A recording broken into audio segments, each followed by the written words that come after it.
வணக்கம், சாவித்ரி சமையலுக்கு உங்களை வரவேற்கிறேன். இப்போ அருமையான சுவையில் சத்தான முலாம்பழம் மில்க் ஷேக் எப்படி செய்யலாங்கிறத பார்க்கலாங்க. இது கொஞ்சம் வித்தியாசமாக செய்திருக்கேங்க. இந்த மாதிரி முறையில் செய்து கொடுக்கும் போதுங்க இந்த கோடைக்காகட்டும் மற்ற நாட்களுக்காகட்டும் சின்னவங்க பெரியவங்க வரைக்கும் விரும்பி குடிப்பாங்க. கூடுதல் சத்து நிறைஞ்சதுங்க. முலாம்பழங்க ஒரு மீடியம் சைஸில் ஒரு பெரிய பழமாக எடுத்துருக்கேங்க. இதை உள்ளே இருக்கிற விதையெல்லாம் நீக்கிட்டு மேலே இருக்கிற தோலெல்லாம் நீக்கிட்டு சின்ன சின்ன துண்டுகளாக நறுக்கி எடுத்துக்கலாம்.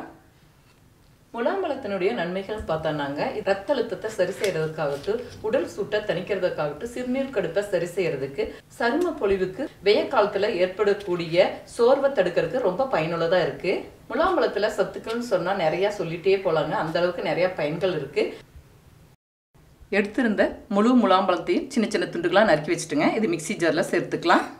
உங்களுக்கு எந்த அளவுக்கு தேவையோ அதுக்கு தகுந்த மாதிரி நீங்கள் பழங்கள் நறுக்கி சேர்த்துக்கலாங்க. இனிப்புக்கு கூடுதல் சுவைக்கு கண்டென்ஸ் மில்க் எடுத்துருக்கேங்க. ஒரு 1/4 கப்புக்கு கொஞ்சம் கூடுதலாக எடுத்துருக்கேங்க. உங்களுக்கு எந்த அளவுக்கு தேவையோ அதுக்கு தகுந்த மாதிரி சேர்த்துக்கலாம்.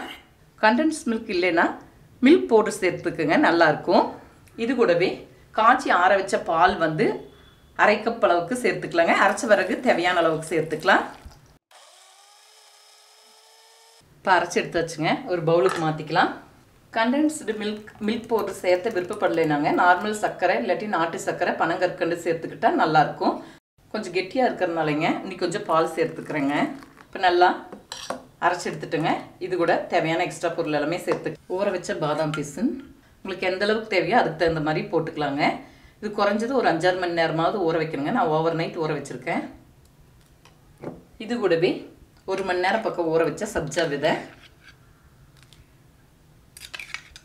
இது கூட கொஞ்சம் பொடியாக நறுக்குனா பாதாம், முந்திரி, பிஸ்தா எது வேணாலும் நீங்கள் சேர்த்துக்கலாங்க. நல்லா ஒன்று சேர நல்லா கலந்து விட்டுக்கலாம். இப்போ அருமையான சுவையில் சத்தான முலாம்பழம் மில்க் ஷேக் செய்துட்டேங்க. இதே முறையில் செய்து பாருங்கள். இந்த வீடியோ பிடிச்சிருந்தா லைக் பண்ணுங்கள், ஷேர் பண்ணுங்கள், சப்ஸ்கிரைப் பண்ணுங்கள், கமெண்ட்ஸ் பண்ணுங்கள். அடுத்த வீடியோவில் சந்திக்கலாம்.